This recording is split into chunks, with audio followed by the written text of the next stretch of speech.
Hi everyone, so in this video we'll just summarize our PI3 case.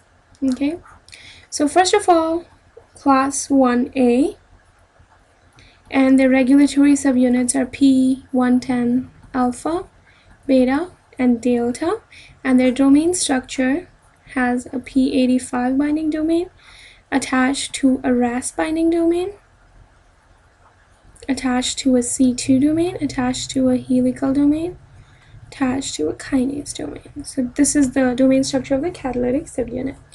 Then we have,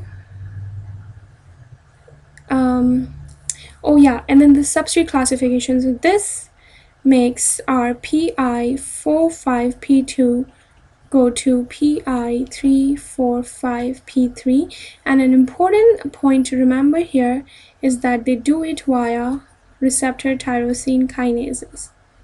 Okay. Next one is class 1B. Our regulatory subunits are P10 gamma, okay, and their substrates are the same, PI45P2 to PI345P3. However, now we have this thing happening via GPCRs, G protein coupled receptors. Okay, the domain structure, you have a RAS binding domain. Now the regulatory domain is a P101, but our prof for some reasons hasn't decided to show that, so we'll just put a question mark, so we'll just go with that. RAS binding, C2, helical, and kinase. Alright, and then we have class 2. In class 2, our regulatory subunit is just called, alpha, beta, and gamma. And these are responsible for things like cell surface endocytosis. We'll just say endocytosis. Cell surface endocytosis. And they basically convert PI into PI3P. And the domain structure is as follows. So you have the RAS binding, followed by your C2, followed by your helical domain, followed by your kinase domain, followed by a PX domain, and PX domain binds to PI3P, and then you have a C2 domain. Alright, so these are the two new additions, remember.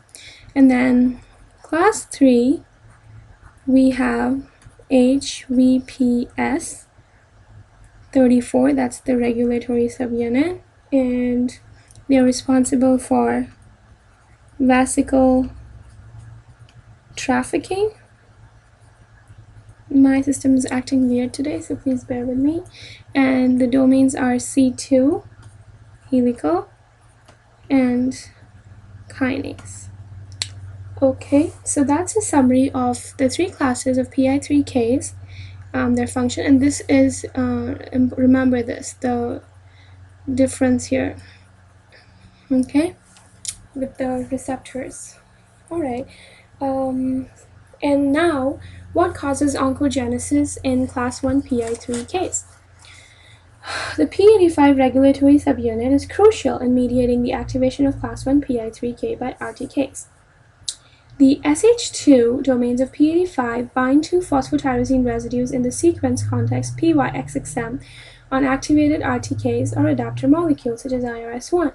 This binding both relieves the basal inhibition of P10 by P85 and recruits the P85-P10 heterodimer to its substrate at the plasma membrane. So P85 inhibits P10, and activation of P85-P10 dimers reflects disinhibition of P10. Although the ISH2 domain of P85 is sufficient to bind P10, inhibition of P10 by P85 additionally requires N-terminal SH2 domain linked to the ISH2 domain. They're activated. Okay, this is just random stuff. Alright, so in the next one I'll go over the oncogenesis one more time, and then we'll continue from there.